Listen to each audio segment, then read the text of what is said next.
دیارە ئێمە لەگەڵ پێشکەوتن و تەلارسازی نوێداین، بەڵام هیچ هاوسەنگیەک ڕانەگیراوە لە نێوان وەبەرهێنانی بیناسازی و پاراستنی سروشتی کوردستان کە هەمومان پێویستمان پێیەتی و ڕاستەوخۆ پەیوەستە بە سەلامەتی ژیانمانەوە.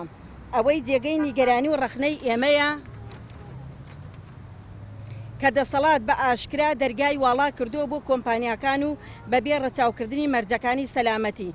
نمونەی ناوچەی پیشەسازی تانجەرۆ و بڕین و لە ناوبردننی چنار و سەوزایی شاخی گۆیژە لە هەردوو لای گۆیژە لە لای پرۆژەی شاری ئارام و پرۆژە نوێیەکەی نزیک بە تونێلی سلەیمانی چەندین ناوچەی تری کوردستان. بێگومان ئەم کار و پرۆژانە زیانی هەیە بۆ سروشت و ژینگەی کوردستان، هەر بۆیە لە سۆنگەی بەرپرسیارەتیمانەوە ئەم چەند خاڵە دەخەینە ڕوون. ئێمە ئەم جۆرە پرۆژانە زیان بە سروشت و ژینگەی جوانی کوردستان دەگەیەنێت.